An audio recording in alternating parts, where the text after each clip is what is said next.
Thank you, everybody, for coming to the Aaron Torres Podcast YouTube page. If you could do me a quick favor, see that little subscribe button at the bottom of your screen? Go ahead, click that subscribe button. Really does help our channel grow, our audience grow, and I really do appreciate it more than you know. So click that subscribe button. Appreciate your support. Now, here's the video that you came here for. It's the LSU Tigers. So let's go ahead and talk about this game from the LSU perspective. Again, final score in this one was 49-25. Texas A&M with the dominant statement win. And listen, if you're watching this on clip, we already kind of went through the game. We're not going to go through minute by minute, second by second what happened. And I think if you're an LSU fan, you don't want that. Because as I've said from the beginning, you're up 18-14 at one point. You're feeling pretty good.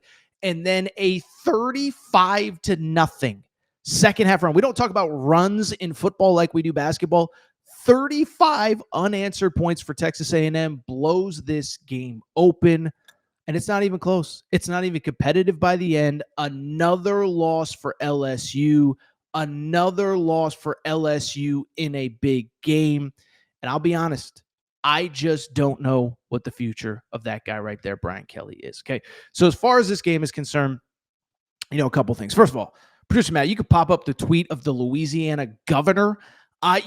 Things are bad in Louisiana when the governor is tweeting at like 1 a.m. Eastern time, midnight Central.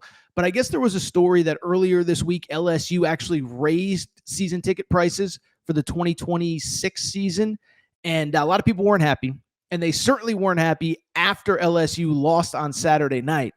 That includes the governor of the state. He said, quote, "I think LSU sports and the LSU Board of Supervisors needs to rethink their action to raise ticket prices for next year after tonight's showing, !" When the governor of Louisiana is getting involved, you know it's bad. And as far as this LSU thing is concerned, it's just a total disaster, and it starts with Brian Kelly. And when I think about this game, there was one thing that I was really thinking about as this game went final. It was the second year in a row that Texas A&M absolutely bullied LSU.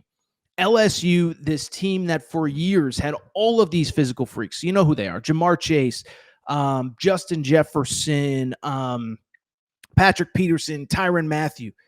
They don't even look in the same stratosphere. Forget Texas A&M. Vanderbilt bullied them last week. Ole Miss ran all over them. And it falls on one man, Brian Kelly. And what I was thinking about as that game went final, you know what I was thinking about? I was thinking about a guy that some of you certainly know the name. Many of you probably don't.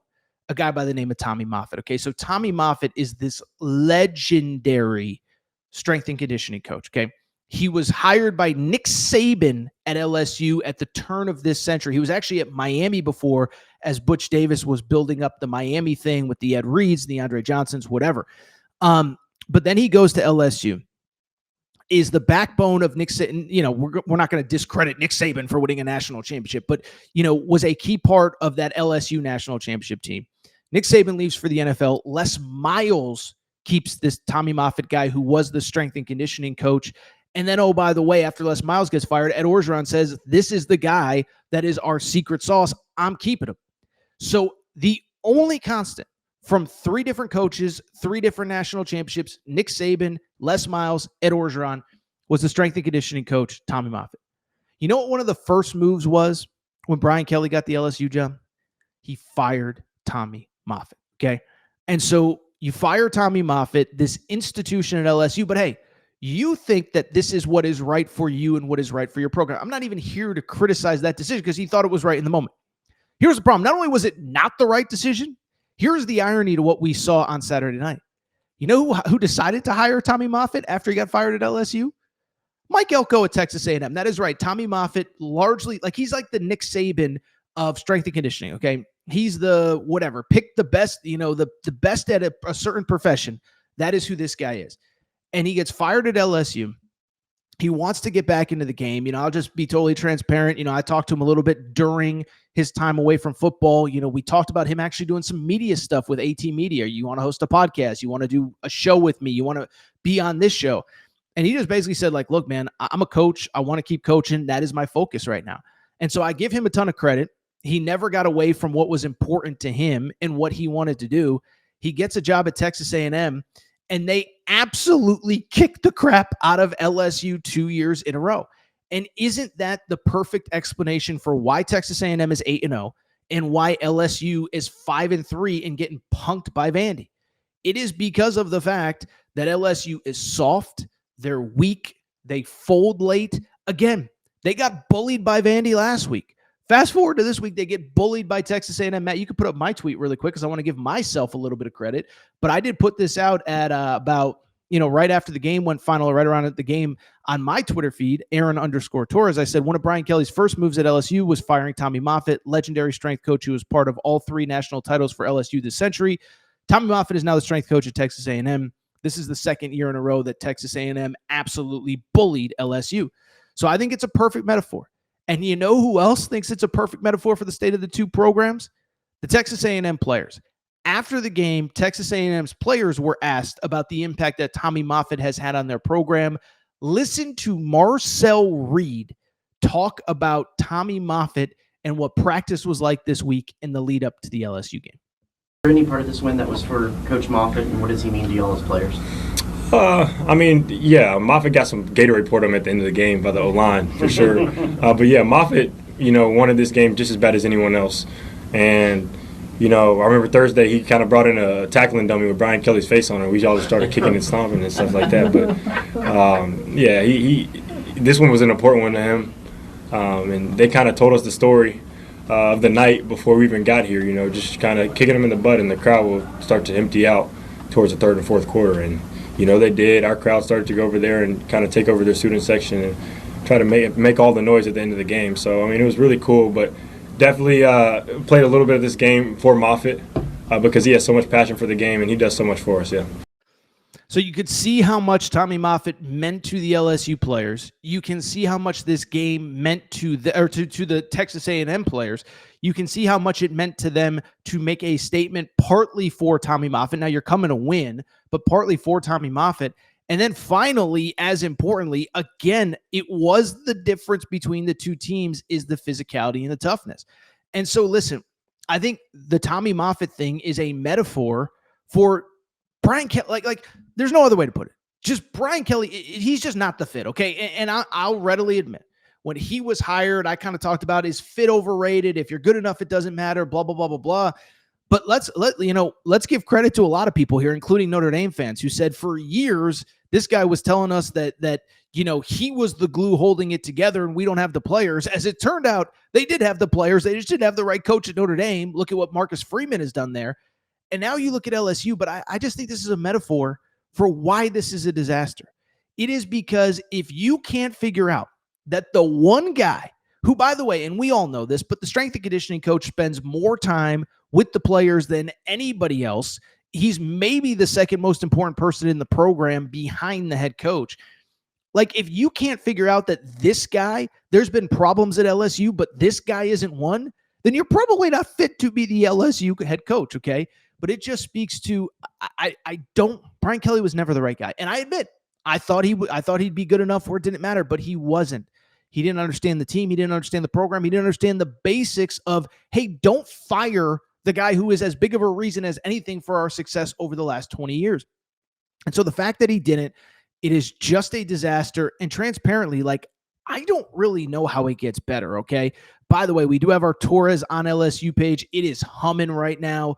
There is a lot of talk about Brian Kelly, what is next. And so make sure you're following Torres on LSU for all your late-breaking LSU coverage. Torres on LSU. Transparently, I just think it speaks to a conversation that we had a week ago.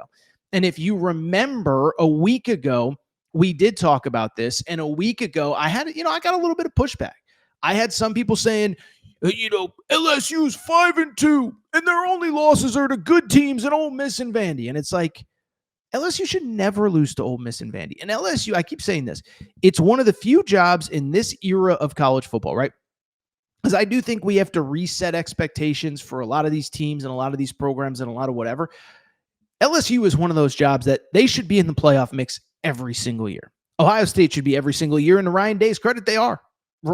Say whatever you want about Ohio State's schedule. They're destroying everybody. Alabama should be in the playoff mix every year. Kalen DeBoer has them there. Georgia has them there. Steve Sarkisian, listen, survived on Saturday, but they're 5-2. If they win out, they're going to the college football playoff. And I guess they're 6-2 now. And so I bring it up because LSU is one of those teams. And instead, you know what this is looking like? Certainly a second straight disappointing season. As we talked about last week, Jaden Daniels basically saved them from a disastrous season in 2023. And it just speaks to, like, it's just not working with Brian Kelly at LSU. And so now I think the big question becomes, like, what's next?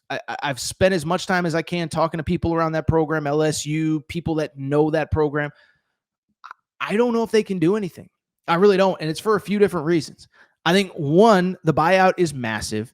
I know everybody thinks that, oh, well, Penn State spent, whatever it was, $45 million, $48 million to fire James Franklin. It's like, well, one, they're probably not going to pay James Franklin $48 million because he's probably going to get a head coaching job. And if he does, they ain't going to be paying him all $48 million. But two, even Penn State's a little bit different than LSU. James Franklin was in year 12, clearly couldn't get over the hump. And Penn State transparently just has more money, more whatever. And I'm not trying to be disrespectful to LSU, but I remember talking about this last year. Penn State, largest living alumni base in the world, 3 times the size of LSU's alumni base. And so I don't think this gets solved. I still don't think he gets fired. And then to take it a step further, this is the part that I think LSU fans realize that I don't think other fans do, is, are you going to let Scott Woodward, the AD, make the next hire? Okay. And there's probably going to be people, who's Scott Woodward? What does it all mean? This and that. Well, Scott Woodward is the LSU AD. And I promise you, search Brian Kelly. There's going to be a lot of negativity on social media right now. Search Scott Woodward. It ain't much better. Okay. So Scott Woodward is the AD at LSU. He is the one that hired Brian Kelly. And remember, like, there's no revisionist history on this.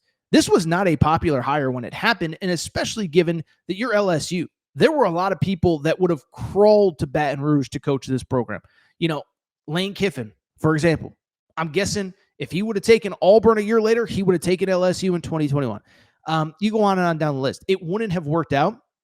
But I remember Billy Napier doing everything behind the scenes to get that job, and he was the hottest Group of 5 coach at that time. Now, it didn't work out, but what I'm just telling you is everybody wanted that job, and Scott Woodward, was adamant that I want a big name. This is, he's from Louisiana. He's from Baton Rouge. This is my magnum opus. I'm going to get a big name that nobody thinks I can get. And at first we thought it was going to be Lincoln Riley. And then Lincoln Riley's like, you know what? I'd go to LSU, get my brains beat in the SEC, or I could go take this USC job in the then Pac-10 or Pac-12, I guess it would have been. Remember, there was talk about Dabo Swinney to LSU. And then all of a sudden it comes out, oh, Brian Kelly might actually leave Notre Dame for LSU. And so the bigger issue with LSU is not just Brian Kelly. It's, are you going to let this AD make this hire? He just blew up and was a total disaster on this hire. So what's he going to do now, and how's he going to fix it, even if you get the money? And I don't think they're going to be able to raise the money. I do know, I've learned a lot about Todd Graves. If you're not familiar with this game, founder and CEO of Raising Cane's, is a very prominent LSU booster and alum. So I hear a lot of Todd Graves save us, Todd Graves do this, Todd Graves do that. But even if you get the buyout money, do you trust Scott Woodward to make this hire? Because this hire was a disaster. To take it a step further, Scott Woodward, as everybody knows, was the guy who hired Jimbo Fisher at Texas A&M. Now, I will defend Scott Woodward. He was not the one who gave Jimbo Fisher the long-term extension. I think it was a 7-year deal, and it was Ross Bjork who gave the extension. But it doesn't change the fact that it's like, goodness gracious, I don't think you can let Scott Woodward make the hire. But now you're talking about firing a head coach. You're talking about firing an AD. You got to find a new AD to hire a new football coach. I don't think it's going to happen. I think the big question to me is, what do you do next and how much do you tolerate? Because the one thing that keeps standing out about LSU, and I remember talking about it during last week's show, is that, this was the year that everything was built upon, right? This was the year that you kind of sat there and said, okay, it hasn't worked out, but guess what? We spent all this money on NIL. It's year 2 with this defensive staff where there were big leaps in year 1. This has to be the year. Well, you already upgraded the coaching staff. You already upgraded the NIL operation. What else is there to do? What excuse is Brian Kelly going to come up with to justify that he's still the right guy? I don't think he is. I don't know if anything can get done, but it is going to be fascinating to see because I think like all these jobs, at a certain point, you lose more money by keeping a guy than by firing him. And I look at Brian Kelly, I look at this situation, I look at the fact that, Marcel Reed said it in that sound, like Tiger Stadium was empty by the middle of the third quarter, late third quarter on Saturday night, except for Texas A&M fans. It's a disaster. I don't know what happens next, but it is bad. And I think two things can be true. I don't really think you can afford to fire Brian Kelly and Scott Woodward and hire a new AD. Maybe you keep Scott Woodward, but you kind of keep him out of the hiring process. I don't know. I also don't know how you can bring Brian Kelly back. So, crazy story. By the way, it's not going to get better. They go to Alabama in 2 weeks. Alabama's going to beat their brains into.